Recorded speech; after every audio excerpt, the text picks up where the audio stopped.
નમસ્તે. તો આજે આપણે વાત કરીએ એના પહેલા એક ડિસ્ક્લેમર, એક નિવેદન કરી દઉં કે હું કંઈ બહુ મોટો જ્ઞાની નથી અને જે કંઈ ભગવાનની કૃપાથી થોડું ઘણું મને જ્ઞાન ભગવાનની કૃપાથી જે મળેલું છે એ હું નિમિત્ત માત્ર બનીને તમને આપવા માટે આ બનાવી રહ્યો છું. બાકી બીજું કોઈ એનું ઉદ્દેશ્ય નથી. બીજું એક ઉદ્દેશ્ય એ પણ છે કે પર્ટિક્યુલરલી આજે આપણે જે કરવાના છે એ છે હનુમાન ચાલીસા આપણે સમજવાની ટ્રાય કરવાના છે. જેટલું મને ખ્યાલ આવ્યો છે એટલું હું તમને બતાવીશ, એટલું હું તમને જણાવીશ. આ જ પાક્કું છે એવું કંઈ નથી. મેં પહેલાં જ તમને કીધું કે મને કોઈ એટલો મોટો જ્ઞાની કે એવું કંઈ નથી. ભગવાનની કૃપાથી જેટલું ખબર પડી છે એ હું ખાલી તમને પણ ખબર પડે, જેટલું મને ખબર પડી એટલું તમને પણ ખબર પડે એ ભાવથી હું આ કરું છું.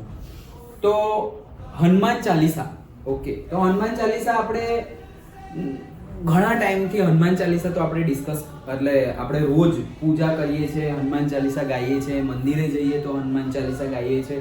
હનુમાન ચાલીસાના પાઠ હોય છે કે 100 વાર હનુમાન ચાલીસા, 1000 વાર હનુમાન ચાલીસા.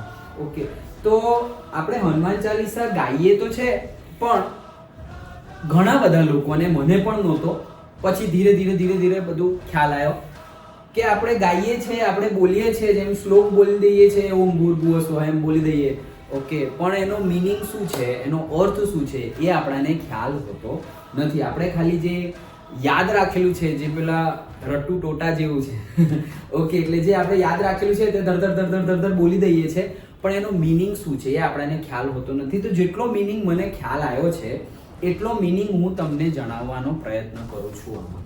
ઓકે, તો જય શ્રી રામ બધાને. ઓકે, ચાલો તો સ્ટાર્ટ કરીએ. સૌથી પહેલા તો હનુમાન ચાલીસા, ઓકે, તો જે રીતના અમે છોકરાઓને તો ખબર છે કે ક્લાસમાં પણ સ્ટાર્ટ કરીએ છીએ, પહેલા તો જે કરીએ છીએ એને જ પકડો. હનુમાન ચાલીસા, સૌથી પહેલા તો હનુમાનજી. ઓકે, હનુમાનજી, તો હનુમાનજીનું ઇન્ટ્રોડક્શનની તો જરૂર છે નહીં, પણ ઇન્ટ્રોડક્શન જો કરવું જ હોય તો સૌથી પહેલો શબ્દ શું આવે? સૌથી પહેલો શબ્દ આવે રામ ભક્ત. રામ ભક્ત હનુમાન. ઓકે, એટલે જ મેં પહેલા કહી દીધું જય શ્રી રામ. ઓકે, રામ ભક્ત હનુમાન. રામ ભગવાનની કથા થતી હોય, રામ ભગવાનની વાત થતી હોય ત્યાં હનુમાનજી હોય. ઓકે, એવું કહેવામાં આવે છે, એવો ભગવાનનો આશીર્વાદ છે, રામ ભગવાનનો આશીર્વાદ છે. તો હનુમાન ચાલીસા, હનુમાનજી આપણે કહ્યું એ રીતે રામ ભક્ત. અને વધારે ઇન્ટ્રોડક્શન આપણે કરીએ તો રામ ભક્ત અંજનેય કેસરી નંદન પવન પુત્ર હનુમાનજી, જે 11મો રુદ્ર અવતાર છે, આપણા મહાદેવના જે અવતાર છે. તમે શિવ મહાપુરાણ વાંચો તો એમાં જે 7 સંહિતા છે એમાં શતરુદ્ર સંહિતા છે, કોટિ રુદ્ર સંહિતા છે, તેમાં શિવજીએ જે અવતાર લીધા છે એના વિશે બધી વાર્તા છે. વાર્તા છે એટલે આપણું સાહિત્ય છે. તો એમાં 11મો રુદ્ર જે કહેવાય, શિવજીનો જે 11મો અવતાર કહેવાય તે છે આપણા હનુમાનજી. ઓકે, સો હનુમાનજી, અને પછી આવે છે ચાલીસા. ઓકે, તો ચાલીસા એટલે શું? 40 પદ એટલે ચાલીસા, 40 પદ એટલે ચાલીસા. પદ એટલે એવું સમજો ને સેન્ટેન્સ. વધારે આપણે એકદમ સિમ્પલ રાખવાની ટ્રાય કરીશું, ગુજરાતી વ્યાકરણમાં જવાની ટ્રાય નહીં કરીએ. આપણને સમજ પડવી જોઈએ, કારણ કે મેં જોયું છે કે હવે તો મારા સ્ટુડન્ટ પણ બધા હોય છે, ઇંગ્લિશ મીડિયમના છોકરા હોય છે, તો અમુકને તો ગુજરાતી વાંચતા પણ નહીં આવડતું ને અમુકને બોલતા નહીં આવડતું. સમજ પડે છે ખરી. તો આપણે વ્યાકરણમાં તો નથી જતા, પણ એટલીસ્ટ આપણને આપણી માતૃભાષા બોલતા આવડવી જોઈએ, સમજ પણ પડવી જોઈએ અને લખતા પણ આવડવું જોઈએ. હા, તો 40 પદ 40 સેન્ટેન્સ. ઓકે, હનુમાનજીની આપણે વાત કરી, 40 પદ 40 સેન્ટેન્સ છે. ઓકે, એટલે એને કહેવાયું છે ચાલીસા. જેમ કે આપણે અહીંયા ઓસારામાં મહાકાળી માતાનું મંદિર છે, તો એમાં કેવું છે? કુમકુમ બાવની. તો બાવની એટલે 52 પદ એટલે બાવની. ઓકે, આપણા કેટલા પદ છે? 40 પદ એટલે ચાલીસા. ઓકે, હવે ખરેખર આપણે જો જોઈએ, તમે ગણો તો 40 છે નહીં, 43 છે, 43. તો 43 એવું કેમ ના કીધું? એમાં થોડું લોજિક છે, લોજિક સમજીએ આપણે. ડિટેલમાં સમજીશું જેટલું મને ખ્યાલ છે એટલું. તો ચાલીસા હવે 43 છે તો આપણે એને ચાલીસા કેમ કહીએ છીએ? તો એકચ્યુઅલમાં 40 પદ છે અને 3 દોહા છે, એટલે 40 ચોપાઈ છે. ચોપાઈ, ઓકે, ઇંગ્લિશમાં લખું ચાલશે ને? 40 આપણી ચોપાઈ છે,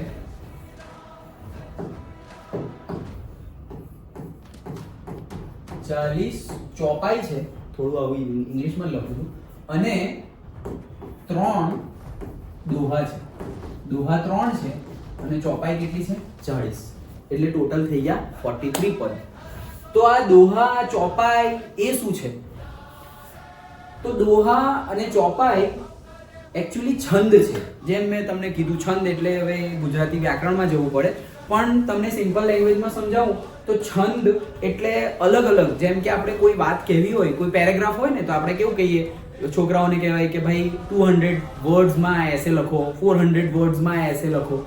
તો પર્ટિક્યુલર વર્ડ્સ એટલે કે કોઈ 4 લાઈનમાં આપણે વાત કહી દઈએ, કોઈ 5 લાઈનમાં આપણે વાત કહીએ, કોઈ 10 લાઈનમાં વાત કહીએ, કોઈ 2 લાઈનમાં વાત કહીએ. એવી રીતે અલગ અલગ લાઈન, અલગ અલગ પેરા, એવી રીતે જે સેન્ટેન્સ બનાવેલા છે એને કહેવાય છે છંદ. અને હનુમાન ચાલીસામાં 2 પ્રકારના છંદ છે, એક છે ચોપાઈ અને એક છે દોહા. તો એ શું છે? છંદ. હવે છંદ એટલે શું એ મેં તમને કહ્યું, પણ 2 પ્રકારના છે, એક છે ચોપાઈ અને એક છે દોહા. 2 પ્રકાર છે અને ટોટલ કેટલા થઈ ગયા? 43. તો જેમ આપણે વાત કરતા હતા એવી રીતે, તો પછી ચાલીસા કેમ આપ્યું છે? હનુમાન ચાલીસા એટલે આપ્યું છે કે આ દોહા 3 છે એ થોડું ઇન્ટ્રોડક્શન અને કન્ક્લુઝન છે.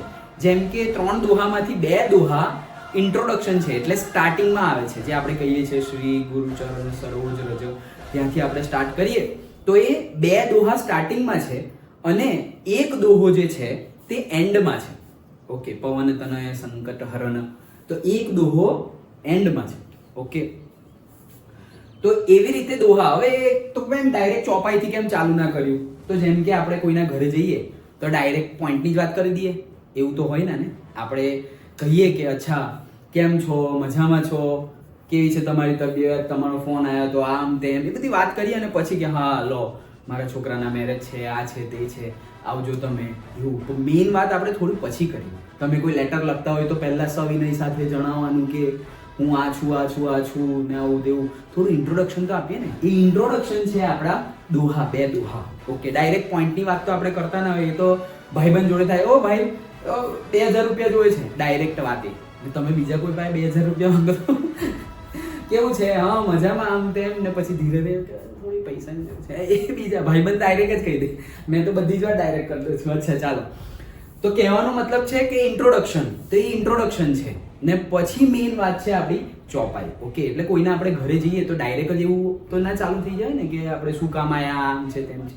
અને પછી જ્યારે આપણી વાત પતી જાય કે હા ભાઈ ઇન્વિટેશન આપવાનું હતું, ઇન્વિટેશન આપી દીધું, કંઈ કન્વે કરવાનું હતું, કન્વે કરી દીધું, અને પછી જ્યારે આપણે જઈએ, પાછા નીકળીએ એમના ઘરમાંથી બહાર, ત્યારે પાછા આપણે કંઈ ને કંઈ કહેતા જઈએ. ઇંગ્લિશમાં કહીએ have a nice day, good day, જય શ્રી કૃષ્ણ, જય મહાદેવ, ફરી મળીશું, કંઈ ને કંઈ આવજો, એવું કહીએ ને. તો એ છે લાસ્ટમાં એક કન્ક્લુઝન, દેટ ઇઝ એક દોહો. એટલે ટોટલ કેટલા થઈ ગયા? 3 દોહા. તો એ ઇન્ટ્રોડક્શનના 2 દોહા અને કન્ક્લુઝનનો 1 દોહો, એટલે ટોટલ થઈ ગયા 3. તો એ ઇન્ટ્રોડક્શન અને કન્ક્લુઝન છે. અને આપણી ચોપાઈ જે હનુમાન ચાલીસા છે એ ટોટલ કેટલી છે? 40 પદ છે આપણા. 40 સેન્ટેન્સ, 40 પદ છે. ખ્યાલ આવી ગયો?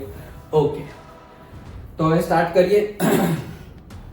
જેમ કે આપણે બસ આ ઇન્ટ્રોડક્શન આપણે જે કરવાના છે, હનુમાન ચાલીસા સમજવાના છે, આપણે સમજવાની ટ્રાય કરવાના છે. સમજવાના છે, આપણી તાકાત નહીં સમજવાની, પણ સમજવાની ટ્રાય કરવાના છે. તો હનુમાનજી, જેમ આપણે ઇન્ટ્રોડક્શન કીધું એવી જ રીતે, ઓકે, બરાબર સમજો હનુમાનજી વિશે. આપણે ને કેમ આપણે હનુમાન ચાલીસા કેમ આટલી પ્રચલિત છે?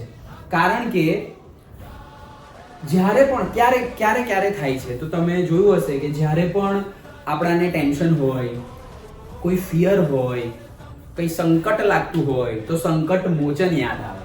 ઓકે, કોઈને કંઈ વળગણ થઈ ગયેલી હોય, ભૂત ને એવું કંઈ, ભૂત પિશાચ નિકટ નહીં આવે, બીક લાગતી હોય, આમ તેમ ભય લાગતો હોય, તો હનુમાનજી એ સંકટને દૂર કરવા હનુમાનજી આવે છે, સંકટ મોચન. ઓકે, જેમ કે આપણે કહીએ છીએ એમ કષ્ટભંજન દેવ સત્ય છે. ઓકે, આપણા ચિરંજીવી છે, હનુમાનજી છે હમણાં. ઓકે, તો હનુમાનજી અને ચાલીસા અને આપણે દોહા અને ચોપાઈ વિશે જોયું. ઓકે, તો સ્ટાર્ટ કરીએ. ચાલો, તો જેમ કે આ આપણો 2 દોહા ઇન્ટ્રોડક્શનમાં છે. એની પહેલા ઇમ્પોર્ટન્સ તો ખબર જ છે ને તમને. હનુમાન ચાલીસા રોજ કરવાની, ભગવાનનું નામ લઈને સવારે ઉઠીને નાઈ ધોઈને તમે હનુમાન ચાલીસા કરો. એક ચોપાઈમાં તો નથી કીધું, કઈ છે પેલી? હા, જો યહ પડે હનુમાન ચાલીસા હોય સિદ્ધિ સાખી ગૌરીસા. શું કીધું છે એમાં? ઇમ્પોર્ટન્સ કીધું છે.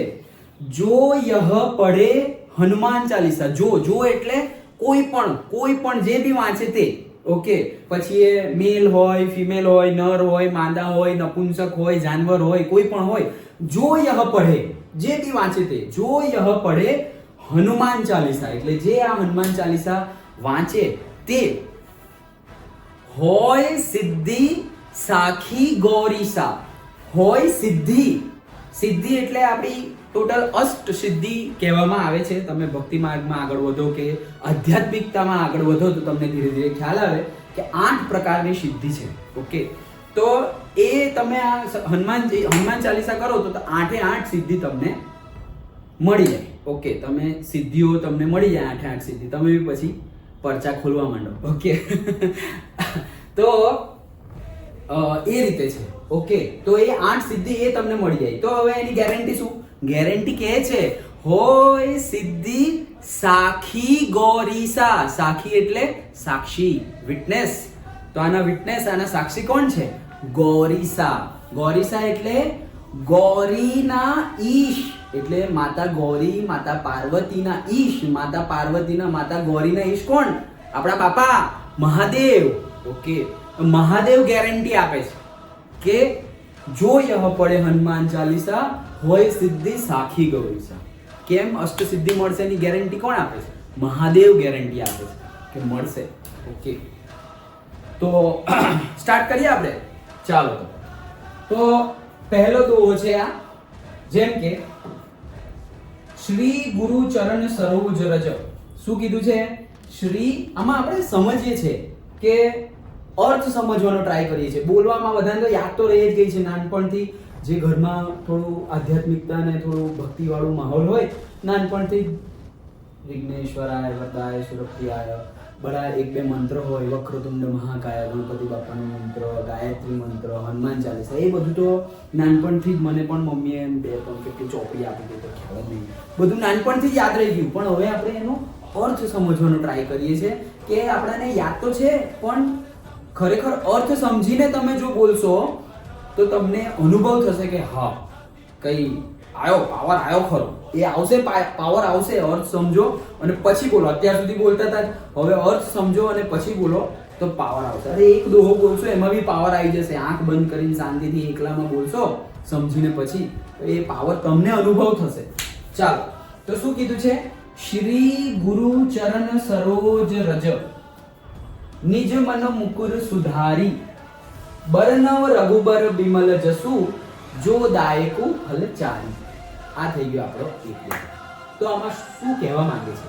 હવે એકચ્યુઅલી આમાં શું કહેવા માંગે છે એવું આપણે સમજીએ છીએ. કેમ સમજીએ છીએ આપણે? કારણ કે આજથી 4-5 હજાર વર્ષ પહેલા જે વેદો હોય, વેદો અને જે આપણા પુરાણ છે એમનું જે અધ્યયન કરે, તો એ અધ્યયન કરવાની પરમિશન અને કોણ એ અધ્યયન કરતું હતું? ફક્ત અને ફક્ત બ્રાહ્મણો. કે બ્રાહ્મણો એનું અધ્યયન કરતા હતા. પછી જે કર્મકાંડ કરાવવાનું હોય તે પણ બ્રાહ્મણ જ કરતા હતા. એવી રીતે. પણ પછી ખાલી બ્રાહ્મણ કરે તો પછી બીજાને ફાયદો કેવી રીતે મળશે? તો જ્યારે ભક્તિ પરંપરા ચાલતી હતી, તો ભક્તિ પરંપરામાં આજથી 500 વર્ષ પૂર્વે તુલસીદાસજીએ હનુમાન ચાલીસા આપણા રચના કોએ કરી છે? તુલસીદાસજીએ. આજથી 500 વર્ષ પહેલા તુલસીદાસજીએ હનુમાન ચાલીસાની રચના કરી છે કાશીમાં. જે આપણે વારાણસી, બનારસ કહીએ છીએ તે કાશીમાં એમણે હનુમાન ચાલીસાની રચના કરી હતી અવધી ભાષામાં. ઓકે, આ કઈ ભાષા છે? અવધી ભાષા છે. અવધી. ઓકે, તો એ જે અવધી ભાષા છે ને આ જે સંસ્કૃતના શબ્દો છે એ આપણાને ખબર ના પડે. આપણે ગુજરાત પ્રાંતમાં રહીએ છીએ એટલે ગુજરાતીમાં આપણને ખ્યાલ આવે, આપણે વાંચી લીધું, રટ્ટો મારી લીધો, બોલીએ છીએ, પણ ખરેખર આપણને જો ખ્યાલ ના આવે, આપણે તો કેવું ભગવદ્ ગીતા પણ વાંચીએ તો ટ્રાન્સલેટ વાળી હોય તો જ વાંચીએ, ખાલી સંસ્કૃત લખેલી હોય તો આપણને સંસ્કૃત આવડવું જોઈએ, નહીં તો કઈ ખબર પડે નહીં. તો એવી રીતે સંસ્કૃતમાં અવધી ભાષામાં જે આ સંસ્કૃત ને હિન્દી ને અવધી ભાષાના જે શબ્દો છે એને આપણે ગુજરાતીમાં સમજવાનો પ્રયત્ન કરીશું, ગુજરાતીમાં, કારણ કે ગુજરાતીમાં હોય તો જ આપણને બરાબર સમજ પડે, બરાબર, કારણ કે આપણી માતૃભાષા ગુજરાતી છે. તો શું કહે છે આ પહેલા દોહામાં? શ્રી ગુરુ ચરણ સરોજ રજ નિજ મનો મુકુર સુધારી. તો સૌથી પહેલા આટલો પાઠ જોઈએ આપણે. શ્રી ગુરુ ચરણ સરોજ રજ મતલબ કે ગુરુ જે છે, આપણા જે ગુરુ છે એમની ચરણ, ગુરુના જે ચરણ છે એ ચરણ પાસે જે સરોજ છે એટલે કે ચરણની ધૂળ, આપણે નહીં કહીએ કે ગુરુના ચરણોની ધૂળ જે છે એટલે કે ધૂળ, ઓકે, માટી. તો ગુરુના ચરણોની જે માટી છે એ આપણે લઈએ છીએ, અને એ આપણે લઈએ છીએ એનું શું કરીએ છીએ? સરોજ રજ નિજ મનુ, રજ, રજ એટલે માટી, ઓકે, રજ એટલે શું? માટી. નિજ મનુ મુકુર સુધારી, ઓકે, એટલે જે ગુરુના ચરણોની જે રજ છે, જે માટી છે, જે ધૂળ છે, એને હું લઉં છું અને એનથી હું સાફ કરું છું. શું સાફ કરીએ છીએ? આપણું મન સાફ કરીએ છીએ. જ્યારે આપણે પૂજા કરવા બેસીએ તો શું કરીએ? સૌથી પહેલા નહીં કહીએ કે આપણે નાહી ધોઈ લેવાનું, બરાબર ચોખ્ખા થઈ જવાનું શરીરથી, અને પછી પૂજા કરવા બેસવું. તો આપણે આસપાસ આપણે પોતે ચોખ્ખા થઈ ગયા, જ્યાં પૂજા કરતા હોય ત્યાં આસપાસનો વિસ્તાર મસ્ત કચરું પોતું કરી દીધું હોય, થોડું ધૂપ અગરબત્તી કરેલું હોય તો સારું વાતાવરણ લાગે. પછી આપણે પૂજા સ્ટાર્ટ કરીએ ને, જેમ કે ગંગા સ્નાન કરેલું હોય આપણે તો કેવા પવિત્ર થઈ ગયા. અને ગંગા સ્નાન આપણે, તમે જાઓ કે ચારધામ યાત્રા જાઓ તો પહેલા ગંગા સ્નાન કરો, પછી જાઓ યમનોત્રી, ગંગોત્રી, કેદારનાથ, બદ્રીનાથ, પહેલા જ ગંગા સ્નાન હરિદ્વારના, પછી જાઓ ચારધામ. મતલબ કે આપણે પહેલા પવિત્ર થઈ જઈએ છીએ અને પવિત્ર થયા પછી આપણે પૂજા સ્ટાર્ટ કરીએ છીએ. તો ખરેખર હવે આપણે આ હનુમાન ચાલીસા જે આપણે ગાવાના છે, જે હનુમાનજીની ભક્તિ કરવાના છે, જે રામજીની ભક્તિ કરવાના છે, હનુમાનજીની ભક્તિ કરવાના છે, એના પહેલા આપણે ચોખ્ખા તો થવું પડશે ને. તો ચોખ્ખા કઈ રીતે થઈએ છે? શ્રી ગુરુ ચરણ સરોજ રજ, જે મારા ગુરુ છે એ ગુરુના ચરણોની રજ, માટી, ધૂળ લઈને હું મારા મનને પવિત્ર કરું છું. નિજ, નિજ એટલે મારું, મનુ મુકુર સુધારી એટલે મારું, મુકુર, મુકુર એટલે મન, મનુ, મન, મનુ એટલે શું? મન, મુકુર સુધારી, મુકુર એટલે અરીસો, ઓકે. તો શ્રી ગુરુના ચરણોની ધૂળ લઈને હું મારા મન પર જે પણ ગંદકી હોય, પાપ હોય, જે હોય તેને હું સાફ કરું છું. નિજ મનુ મુકુર સુધારી, મુકુર એટલે અરીસો. તો મારા મનનો જે અરીસો છે એ મારા મનનો અરીસો હું સાફ કરું છું. કેમ? કારણ કે ચોખ્ખું હોય તો જ દેખાય ને. હવે ધોળું પાણી હોય ને પછી તમે એમાં પેલું ઝરણું હોય કે તળાવ હોય ને એકદમ ડોળું પાણી હોય ને તમે એમ જો તમારું મોઢું દેખાય? ના દેખાય. પણ એ સ્થિર થઈ જાય પછી તમે એમ જો તો તમને તમારું મોઢું દેખાય. કેમ? કારણ કે સ્થિર થઈ ગયું, ચોખ્ખું થઈ ગયું પાણી, બધું ધૂળ હતી તે નીચે બેસી ગઈ, ઓકે. એ રીતે આપણે ચોખ્ખા થવું પડશે. સો મન, આપણું મન ચોખ્ખું થઈ જાય ને ત્યાર પછી આપણે આધ્યાત્મિકતામાં, આપણી મતલબ આધ્યાત્મિકતામાં તમે આગળ વધો એટલે ધીરે ધીરે ધીરે ધીરે મન ચોખ્ખું થવા માંડે, ઓકે. તો આપણે જેમ ભક્તિ કરીએ, સપોઝ કોઈ પણ રીતે ભક્તિ કરીએ, નામ જપ કરીએ તો એનાથી થાય શું? આપણું મન શુદ્ધિ થાય, મન ચોખ્ખું થાય. અને મન ચોખ્ખું થાય પછી ચોખ્ખા મનમાં પછી આપણા ભગવાન છે, ભગવદ્ ગીતામાં કૃષ્ણ ભગવાને કીધું છે કે ઇન્દ્રિયોમાં હું પોતે મન છું, મન. એટલે આપણી જે બધી ઇન્દ્રિયો છે ને એમાં ઇન્દ્રિયોમાં પોતે હું મન છું. આપણે કેમ મારું મન તો એટલું ખરાબ છે ને, એટલા ખરાબ વિચાર આવે છે, આ છે તે છે. તો એ જે ખરાબ છે ને એ બધી વસ્તુ આપણે અંદર નાખી દીધી છે. એ બધી વસ્તુ આપણે કાઢવાની છે. તો નહીં કહેતા કે સૌથી મોટો મિત્ર કોઈ હોય તો એ મન છે, અને સૌથી મોટો શત્રુ કોઈ હોય ને તો પણ એ મન જ છે, ઓકે. એટલે આપણું જે શત્રુ રૂપી મન છે ને એને ભક્તિમાં વાળીએ એટલે ધીરે ધીરે ધીરે ધીરે ચોખ્ખું થાય, અને ચોખ્ખું થાય પછી એ જ સૌથી સારો આપણો મિત્ર. અને ભગવદ્ ગીતામાં શ્રી કૃષ્ણ ભગવાને કીધું છે કે ઇન્દ્રિયોમાં મેં મન છું. આખો શ્લોક હમણાં મારે બોલવો નથી, લોચો પડી જશે. ઓકે બધા એટલા કંઈ યાદ નથી. અચ્છા, સો પણ આવું કીધું છે, ટ્રાન્સલેટ તો મેં વાંચેલી જ છે. ઓકે, સો ઇન્દ્રિયોમાં હું મન છું. તો આપણે હવે આ શું કરીએ છીએ? ગુરુના ચરણોની ધૂળ રજ લઈને આપણે આપણા મનનો અરીસો ચોખ્ખો કરીએ છીએ. સરોજ કીધું છે, સરોજ. સરોજ એટલે શું? સરોજ એટલે એકચ્યુઅલમાં જે સરોજથી શું થાય, આપણું મનને એક બીજા પોઈન્ટ ઓફ વ્યૂથી સમજીએ તો આપણું મન એક ફૂલ જેવું છે, ફૂલ, ફ્લાવર. તો ફૂલમાં જ્યારે સરોજ આવે ત્યારે એમાંથી પછી ફ્રૂટ બને. બાયોલોજીના સ્ટુડન્ટ્સને ખબર હશે. ઓકે, હમણાં જ આપણે સ્ટાર્ટ કર્યું હતું પ્લસ સાયન્સ બાયોલોજી. તો શું કહેવાય કે ફ્લાવર જે છે એ ફ્લાવરમાં જ્યારે સરોજ આવે એટલે આપણું મન છે તે ફૂલ છે, અને એ ફૂલમાં આ સરોજ એટલે શું? આ જે આપણા ગુરુના ચરણોની જે રજ છે, ધૂળ છે, એ જ આપણા માટે સરોજ છે. તો એ જે સરોજ છે એ આપણા મનમાં આવીને મનનો અરીસો ચોખ્ખો કરશે તો પછી સારું ફળ આપણાને મળશે. શું ફળ મળશે એ આગળ કીધેલું છે. ઓકે, ખ્યાલ આવી ગયો. અને આગળ સ્ટાર્ટ શું કરેલું છે? શ્રી ગુરુચરણ સરોજ. શ્રી એટલે માતાજી. કયા માતાજી? લક્ષ્મી માં. ઓકે, લક્ષ્મી માને શ્રી કહેવાય છે. તો આપણા હનુમાનજી, તુલસીદાસજી માતાજીના ભક્ત છે. તો સૌથી પહેલા તો માતાજીનું આપણે આહ્વાન કરીએ છીએ કે માતાજીને બોલાવીએ છીએ, એમની પૂજા કરીએ છીએ અને પછી આપણે આપણું સ્ટાર્ટ કરીએ છીએ. તો માતાજીના ભક્ત છે એટલે શ્રી લગાડેલું છે. તો આટલો થઈ ગયો પહેલો પાર્ટ. પછી શું કીધું છે? બરનવ રઘુબર બિમલ જસુ જો દાયકુ ફલચારી. બરનવ રઘુબર બિમલ જસુ. બરનવ રઘુબર બિમલ જસુ એટલે અહીંયા તુલસીદાસજી થોડું ગેમ રમી ગયા. કેમ? કારણ કે એવું કીધું હતું કે બરનવ હનુમંત બિમલ જસુ. તો પછી હનુમાનજી પાસે તમે માંગ્યા કરો, કઈ મળે નહીં. કેમ? કારણ કે રામ ભક્ત હનુમાનજી છે. તમે હનુમાનજી એટલે તો પેલું શું કહેવાય, હનુમાનજીને બી ખુશ કરવા હોય તો તમારે કહેવું પડે જય શ્રી રામ. ઓકે, જય શ્રી રામ કહેવું પડે તો હનુમાનજી ખુશ થાય. તમે જય હનુમાન કહો તો હનુમાનજી ખુશ ના થાય. ઓકે, જય શ્રી રામ કહેવું પડે તો હનુમાનજી ખુશ થાય. એટલે તુલસીદાસજીએ શું કીધું? જો આપણે કઈ ચાલીસા વાંચીએ છીએ? હનુમાન ચાલીસા. પણ તુલસીદાસજીએ શું કીધું? બરનવ રઘુબર બિમલ જસુ, કે મેં રઘુબર બિમલ જસુ એટલે રઘુકુલના કિંગ, જે રઘુકુલના જે કિંગ છે, જે રાજા છે, રાજા રામ છે, એમનું હું સ્મરણ કરું છું.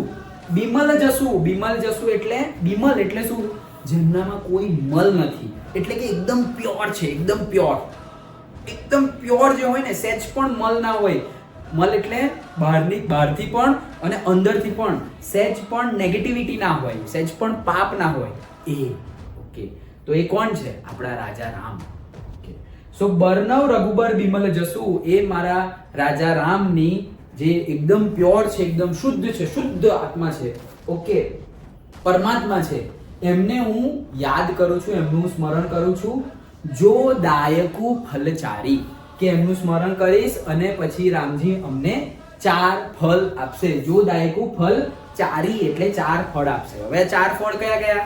4 ફળ આપણા શાસ્ત્રોમાં કીધા જ છે: ધર્મ, અર્થ, કામ અને મોક્ષ.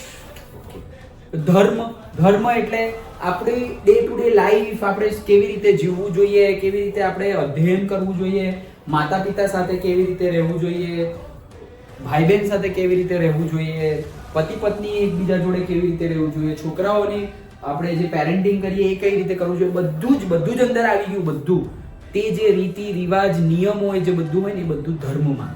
બરાબર? ધર્મ એ સિક્વન્સ પણ ઇમ્પોર્ટન્ટ છે. હા, ધર્મ, અર્થ, કામ અને મોક્ષ.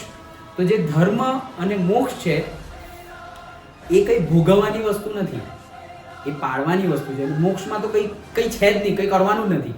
પણ ધર્મ આપણે રાખવો પડશે, પાળવો પડશે. અને ધર્મ પાડીશું ધર્મની રીતે આપણે જો આગળ સિક્વન્સમાં વધીશું તો શું આવે? ધર્મ પછી આવે અર્થ. ઓકે, તો અર્થ એટલે લક્ષ્મીજી, પૈસા.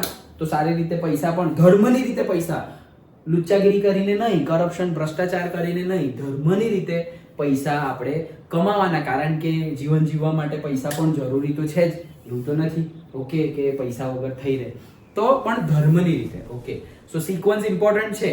ધર્મ ધર્મ પાડીશું તો આપણને બધું જ મળી જશે. શું બધું મળી જશે? અર્થ, કામ અને મોક્ષ. ઓકે, તો ધર્મ તો સૌથી પહેલા બધામાં હોવો જોઈએ. આમાં જે મેં તમને કીધું એ રીતે મોક્ષમાં આપણે કંઈ કરવાનું નથી. તમે એલિજિબલ હો તો મોક્ષ થઈ ગયો. ધર્મ આપણે પારવાનો છે. અને વચ્ચે જે છે અર્થ, ધર્મ, અર્થ, કામ. તો જે અર્થ અને કામ છે એ ભોગવવાની વસ્તુ છે. અર્થ એટલે તો આપણે હમણાં ડિસ્કસ કર્યું એ રીતે. શું અર્થ એટલે? અર્થ એટલે પૈસા, રૂપિયો, લક્ષ્મીજી. ઓકે, એ છે આપણા અર્થ. અને જો દાયકુ ફલ ચારી, તો ધર્મ, અર્થ, કામ, મોક્ષ લખી દો. યાદ રાખજો બધું. ધર્મ, અર્થ, કામ, મોક્ષ. ઓકે, સો સિક્વન્સમાં જો તો ધર્મ આપણે પાડવાનો. આ બે વસ્તુ શું છે? આપણે ભોગવવાની. એટલે પૈસા હોય તો બધું આપણે ભોગવી શકીએ એટલે શું? કામ હોય ને એમાં બધું ભોગવવાનું આવી ગયું. આપણી ઇન્દ્રિયોથી જેટલું પણ આપણે કરીએ છીએ તે બધું ભોગવવામાં આવે, એ બધું કામમાં આવે. કામ એટલે ખાલી પેલું રિપ્રોડક્શન એક્ટિવિટી નહીં, સંભોગ નહીં, બરાબર છે? કામમાં બધું જ આવી ગયું. તમને પાણીપુરી ખાવાની બહુ ઈચ્છા થતી હોય રોજની રોજ, તો એ બી કામ છે. ઓકે, પણ શ્રી કૃષ્ણ ભગવાને ભગવદ્ ગીતામાં કહ્યું છે કે ધર્મયુક્ત કામ પણ હું છું. શ્રી કૃષ્ણ ભગવાન, મેં નહીં કહેતા.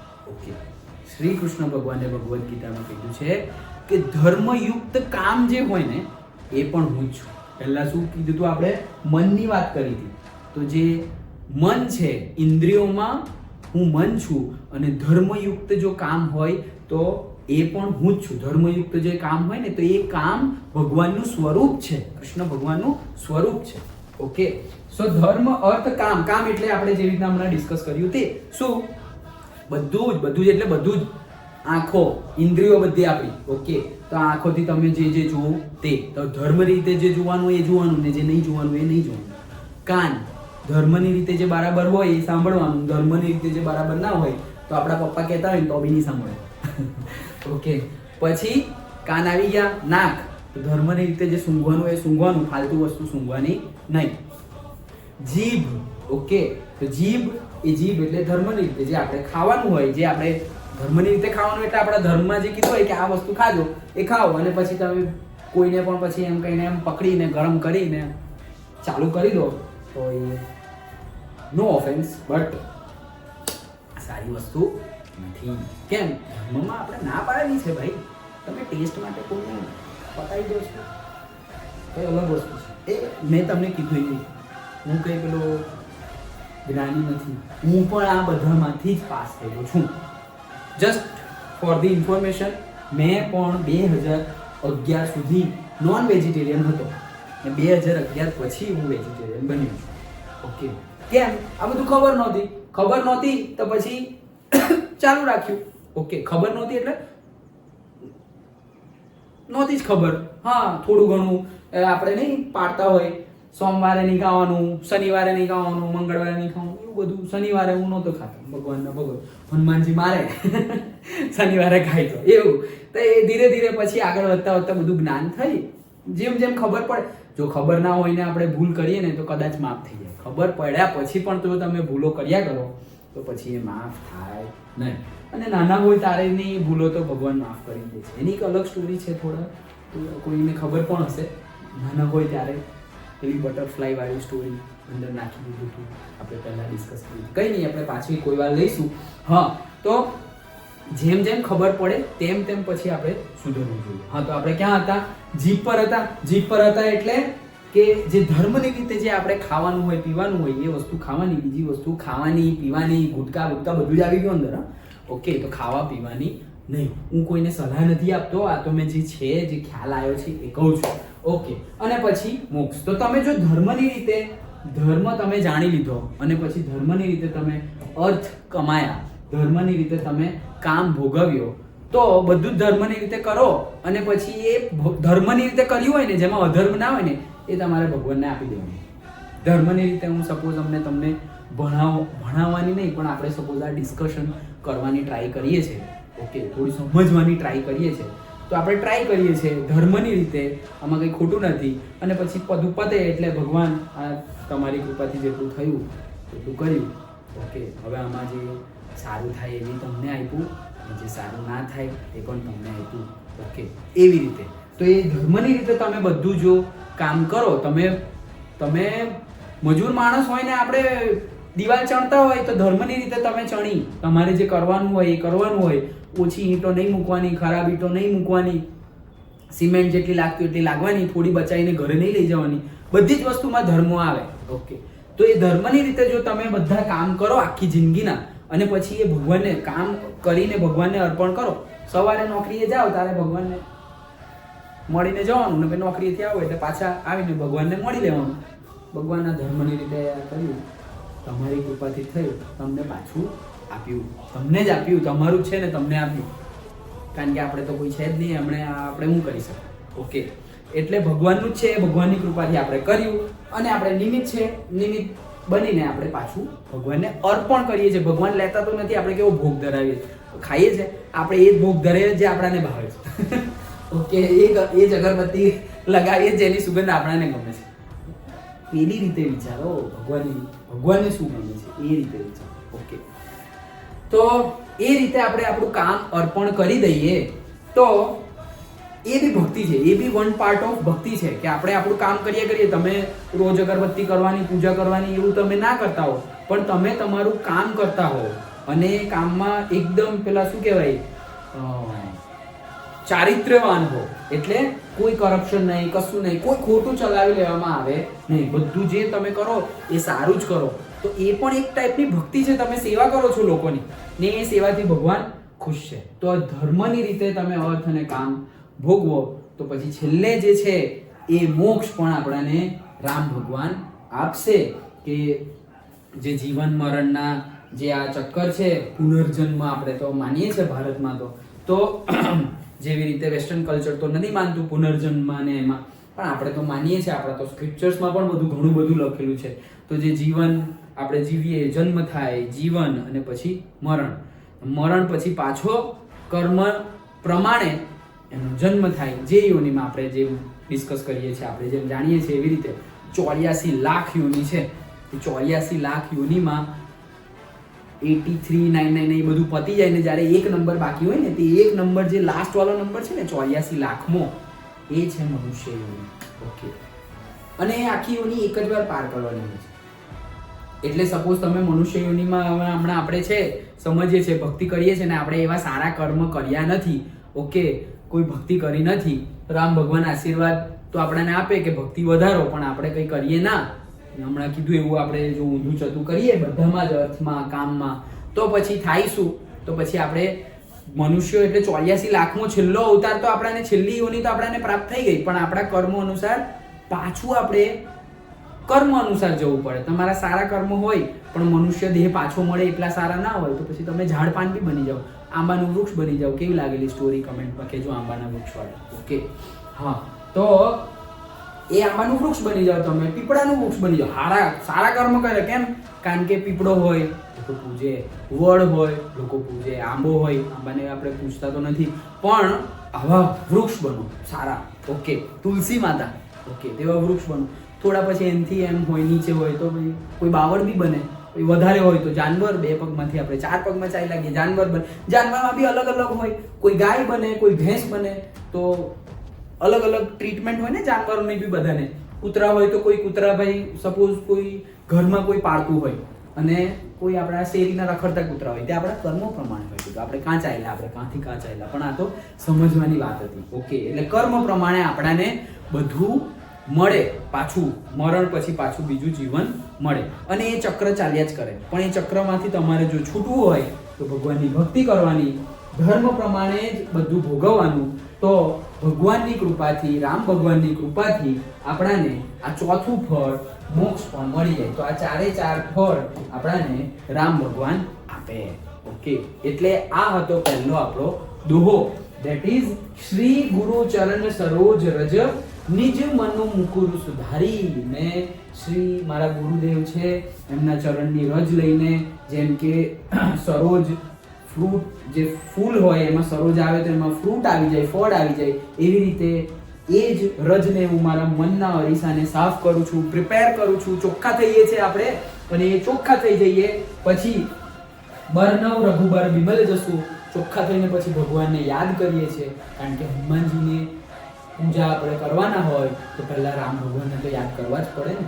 તો રામ ભગવાનને આપણે યાદ કરીએ છીએ કે જે રઘુબર એટલે રઘુકુલના જે કિંગ છે, રાજા છે, બિમલ જસુ, જેમાં થોડું પણ મલ નથી, બિમલ જસુ. ઓકે, જો દાયકુ ફળ ચારી, એ આપણાને રામ ભગવાન આપણાને 4 ફળ આપશે. તો આપણે પહેલો દોહા સમજેલો છે. હવે તમે આવું સમજા, બરાબર, ઉતરું અંદર અને પછી થોડું અધ્યયન કરો, થોડું મનન ચિંતન કરો અને પછી આ દોહો બોલો શાંતિથી. શ્રી ગુરુ ચરણ સરોજ રજ નિજ મન મુકુર સુધારી, બરનૌ રઘુબર બિમલ જસુ, જો દાયક ફલ ચારી. આપણે પોતાને અનુભવ થશે. ઓકે, તો આ આપણે પહેલો દોહો જોયો. હવે આવતી વખતે આપણે બીજો દોહો જોઈશું અને પછી ચાલુ કરીશું. આ તો ઇન્ટ્રોડક્શન છે, પછી આપણી ચાલુ થશે ચોપાઈ, જે ખરેખર હનુમાન ચાલીસા છે તે. પણ આપણે આવી જ રીતે સમજીશું. પણ તમે રિસ્પોન્સ આપજો, કમેન્ટમાં લખજો કે ખરેખર જરૂર છે કે પછી આપણે જરૂર નથી, ચાલશે. ઓકે, તો આપણે આગળ વધીએ અને ડિસ્કસ કરીએ. નહીં તો અધ્યયન તો બધા પોતપોતાની રીતે કરતા જ હોય છે, પણ આ તો એક મને થયું કે એટલીસ્ટ મારા જે સ્ટુડન્ટ્સ છે એ લોકો પણ જે બોલતા હોય ને એવું, પણ એમને અર્થ ના ખબર હોય તો અર્થ તો એટલીસ્ટ ખ્યાલ આવે. તો કોમેન્ટમાં જરૂર જણાવજો કે આગલા વિડીયોઝ આપણે આ હનુમાન ચાલીસા આખી કમ્પ્લીટ કરીશું ને.